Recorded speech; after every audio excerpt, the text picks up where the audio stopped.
Russia is pushing for Pokrovsk. It's been for about a year, with the summer in particular seeing Vladimir Putin dedicate around 110,000 soldiers to the task. Putin assumed that Russia would have taken Pokrovsk by now. Instead, the city still stands, though some argue it's on the brink. And Putin is dealing with a major problem. Pokrovsk has become a bloodbath for the Russian military. October may have been the worst month of all for Russia.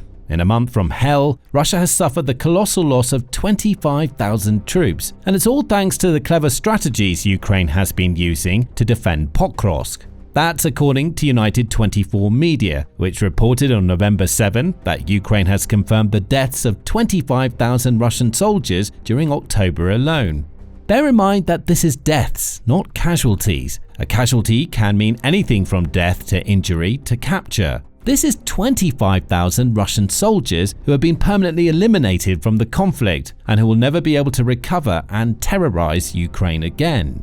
So huge, United 24 Media says, that it's the highest monthly toll Ukraine has taken on Russian forces since Putin launched his supposed special military operation in February 2022.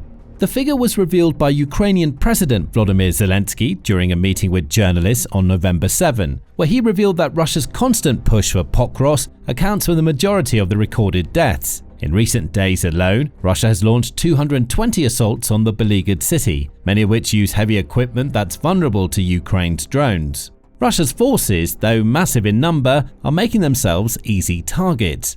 And there are two more interesting nuggets of information that have emerged from Zelenskyy's claims. The first is one that we've already mentioned. All 25,000 of the Russian deaths have supposedly been confirmed on video. This hints at part of the strategy that Ukraine has used to achieve such a massive kill count. If the deaths are coming from footage, then something has to be shooting that footage. Ukraine's first-person view, or FPV drones, are one of the few weapons that fit the bill. Those drones record footage in real time and deliver straight back to their operators, allowing Ukraine to collect data that has likely led to the number that Zelenskyy quotes. The second nugget is something that Zelenskyy mentioned in an almost offhand manner when reporting the 25,000 deaths. The real number might be higher. United 24 Media reports Ukraine's president as claiming. Zelenskyy says that Russia likely suffered an additional 2,000 to 3,000 casualties that weren't captured on camera. These deaths were likely the result of artillery strikes and direct ground battles not involving drones. Assuming this estimate is accurate, that means Ukraine killed up to 28,000 Russian soldiers in October, which amounts to around 903 deaths per day. That's a huge rate of attrition, and it doesn't bode well for Russia's ongoing war effort. Add these latest figures to the overall total of Russian casualties for the Ukraine war, and a very grim picture of Putin's approach to the fight emerges. According to the Minfin site, Russia has suffered a little over 1.15 million casualties between when Putin launched his invasion and November 9. As we mentioned earlier, this number includes all Russian soldiers who've been killed, wounded or captured fighting against Ukraine. However, there's an interesting trend that's emerged in recent months that may go some way toward explaining why October 2025 saw Ukraine record its largest ever single-month kill count. As Politica reported on October 13, Russia's ratio of dead to wounded is horrific. The outlet quotes the Ukrainian organization I Want to Live, which is an intelligence hotline Ukraine created to offer Russian soldiers ways to safely surrender from the fighting. Due to the lack of a normal system of evacuating the wounded from the battlefield, there are only 1.3 wounded soldiers per one dead. This signals a low level of survival of the wounded, who are poorly trained in tactical medicine and are usually abandoned without help after injury. I Want to Live reports. That ratio is doing Russia no favors. Neither is what appears to be Russia's policy of leaving its wounded to fend for themselves rather than evacuating them to receive medical treatment. So many Russian soldiers are dying of injuries that might otherwise not have killed them because Russia isn't doing enough to evacuate those who need it. The result is what we see in October. More Russians have died in a single month of fighting than ever before. Of course, Russia's own callousness is far from the only reason that the October death count is so high. There are several others, starting with the sheer brutality of the Pokrovsk front, where the majority of these deaths occurred. United 24 Media makes this point in its report on the Russian death figures, noting both the volume of assaults that we mentioned earlier and the scale of the fighting occurring both inside and on the outskirts of the vital Ukrainian city. Pokrovsk, which is located in the Donetsk oblast and is seen as a vital logistical hub that some have called the gateway to Donetsk because of its importance, has become the epicenter for a raging battle. The battle incorporates drones, artillery and heavy armor, all of which Russia is using to attempt breakthroughs into the city. These heavy assaults aren't the only Russian tactic that's contributed to its high death count. The country is also sending in small units of soldiers, dubbed infiltration groups by the Kyiv Independent, into the city. These groups do one thing very well. They force Ukraine to hunt them down, which prevents the formation of a defined defensive line. However, the units are so small that they stand no chance of survival once they're located. So, death on such a massive scale seems to be part of the Russian strategy. The country's infiltration groups are succeeding in pulling Ukraine's defensive line all over the place, though those infiltrators are essentially on suicide missions that allow the heavy units behind them to launch more concerted assaults. It's a brutal strategy. A meat grinder of Putin's making, into which he feeds any soldier he thinks is capable of holding a gun. And if the soldier can't even hold a gun, they can at least absorb Ukrainian bullets, so there are fewer left over for those Russian troops that can be useful as an assault. This is no exaggeration. On September 19, The Telegraph offered some insight into the callous nature of Putin's offensive against Pokrovsk. It reported that Russia had formed units of seriously ill soldiers that it was sending into battle, with many of these sick soldiers being pushed to the Pokrovsk combat lines. These soldiers, the outlet reports Ukraine is claiming, often have serious conditions such as HIV or hepatitis, and they're being sent into battle wearing special armbands that mark them out as being sick. Dmytro Zamailo, who's the executive director of the Ukrainian Security and Cooperation Center think tank, explained. There's currently information that these units are participating in fighting in what's currently the hottest spot, Pokrovsk. Now, according to The Telegraph, Russia's so-called infected units are becoming more common as a result of a host of diseases breaking out on the front. It reports one instance of an entire Russian unit being afflicted with a hemorrhagic fever that leads to those who catch it bleeding from the eyes. For any civilized military, these types of conditions would be grounds for an immediate medical evacuation of all of the affected troops. HIV is also running rampant among Russia's troops. The number of soldiers carrying the autoimmune disease has skyrocketed 20 times higher than it was in 2023, The Telegraph reports. For Putin and his bloodthirsty desire to capture Pokrovsk, these diseases represent an opportunity. Two opportunities, in fact. Zamailo explains one of them, noting that Russia is using a twisted version of germ warfare to inflict psychological damage on Ukraine's defenders. The presence of sick Russians on the battlefield can exert a certain moral and psychological pressure due to close contact with such an enemy, and also forces the Ukrainian military to be more cautious and take care of their health and safety, the think tank leader says. This feeds nicely into the second opportunity Putin has identified, which is that Russia's sick soldiers are a great asset for eating away at Ukraine's resources in Pokrovsk. Beyond the need for more stringent medical procedures, sick soldiers aren't much use in a fight. They're slow, lack energy, and are more likely to die in combat. That's all part of Putin's plan. As we said before, Russia's use of its own soldiers as cannon fodder is part of the reason why so many of its soldiers have been killed in Pokrovsk. The infected units are likely among those that are being sent to infiltrate Pokrovsk or otherwise do battle on the front lines, with each soldier in those units that dies being an acceptable casualty to Putin. After all, the Russian president's thinking may go, these were people that were going to die anyway. So why not have them die soaking up some of Ukraine's ammunition? It's twisted, it's brutal, and it's part of the reason that so many Russian soldiers are dying. Putin's callous brutality aside, Ukraine has more than played its part in inflicting such a massive death toll on Russia's forces in October. 25,000 dead Russian troops don't happen by accident, and it seems to be Ukraine's drones that are doing the majority of the damage. That's according to Pravda, which carries the exact quote that Zelenskyy made when revealing the scale of Russia's deaths.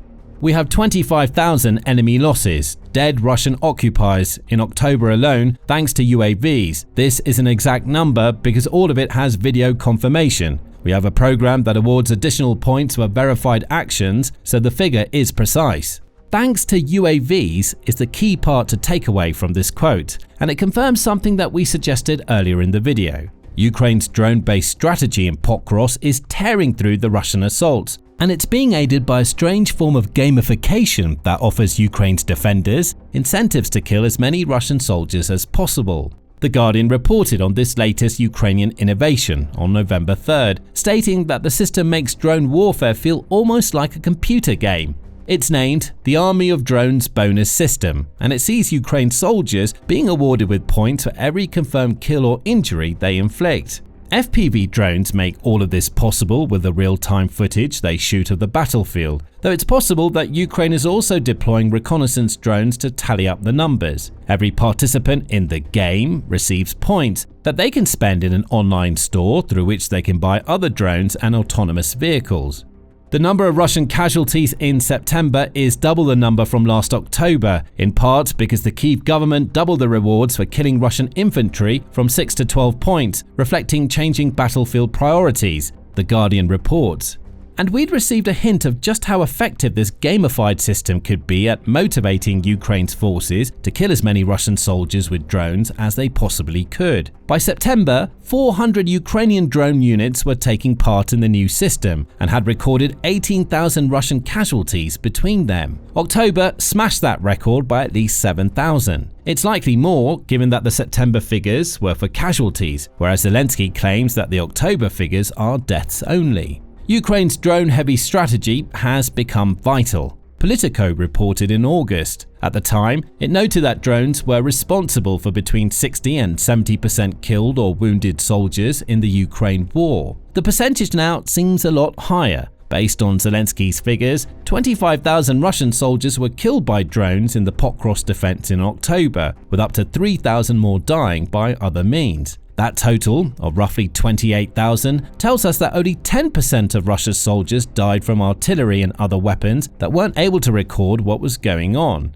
A staggering 90% of Russia's October dead in Pokrovsk fell victim to drones, showcasing how vital these unmanned vehicles have become to Ukraine's defense of the city. Ukraine's increasing reliance on drones is a huge part of its Pokrovsk strategy. Every possible route into the city is under surveillance by Ukraine's unmanned aerial vehicles, which makes assaults far more difficult from the Russian perspective. It's not impossible to circumvent these drones. Russia's infiltration unit strategy is one of the ways that its soldiers manage to avoid them. But any vehicles or large gatherings of troops near Pokrovsk are almost guaranteed to have drones trained on them, making large-scale mechanized advances devastating to Russia, even if they're successful. There's a clear recognition of how vital drones have become in Ukraine. On November 7, Zelenskyy announced that Ukraine is appointing a new commander for its drone air defenses. Yuri Cherevashenko will take the role, with his work on developing the interceptor drones Ukraine now uses to take out Russian Shahed drones likely playing a key part in his hiring.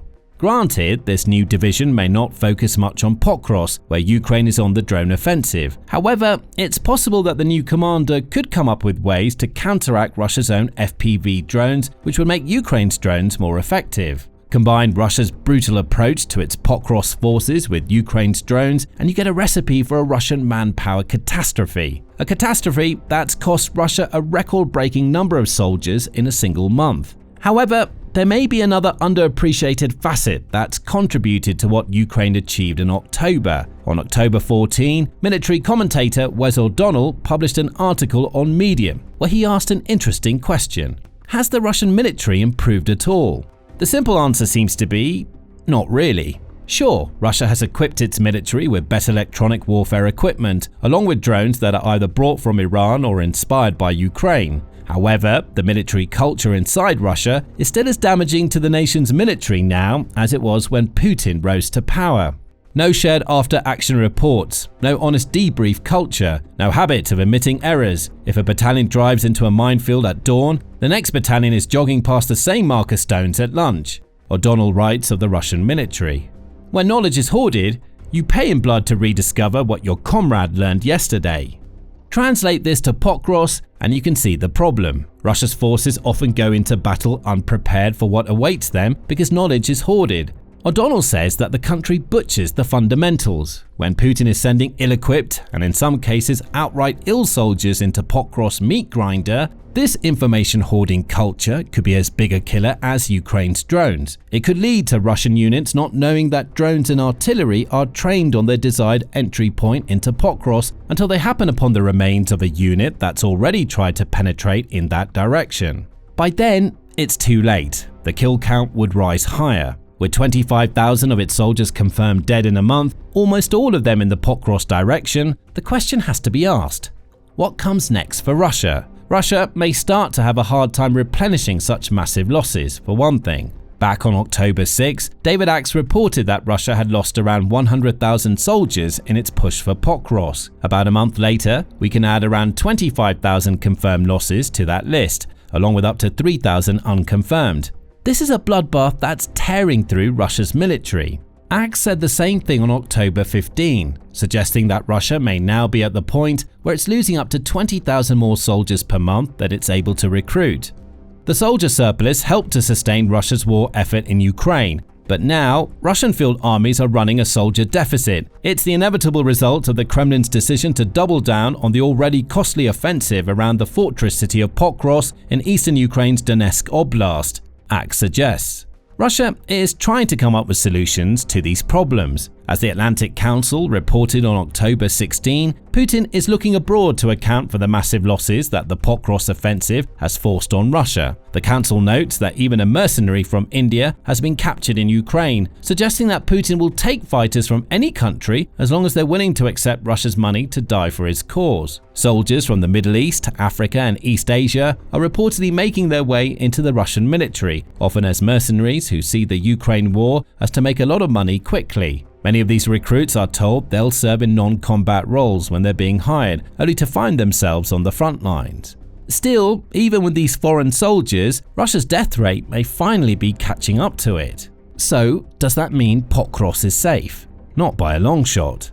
Despite the number of losses Russia has experienced in its push for the city, Putin shows no signs of relenting. And, if a November 8 CNN report is to be believed, Russia is poised to capture the vital Donetsk city, even though it's losing so many thousands of its soldiers. Fighting has intensified in Pokrovsk after Russian soldiers infiltrated the city, the outlet reports, and Russia is also claiming to have encircled their target. If Russia is successful, the fall of Pokrovsk would represent the biggest victory it's achieved against Ukraine since 2023. It seems that Russia's manpower-heavy approach might be about to win the day, as one Ukrainian soldier, who's part of the Ukrainian Peaky Blinders drone unit, tells CNN.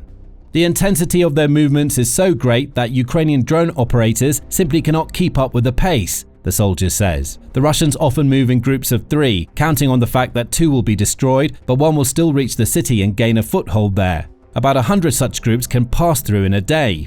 We mentioned earlier that Russia's small infiltration groups are a large part of the reason why it's losing so many soldiers. A 2-to-1 death ratio for each group of 3 is evidence of that fact. But still, the Russian approach appears to be working. Bit by bit, Pokrovsk is being penetrated. At least, that's according to some reports. One interesting thing to note is that Russia's infiltration strategy means that it's only managed to get 314 confirmed soldiers into Pokrovsk. That's hardly enough to launch a city-breaking offensive, especially with Ukraine's death-dealing drones on patrol. The total enemy grouping is much larger than that, United 24 media reports, but that grouping seems unable to break down Pokrovsk yet.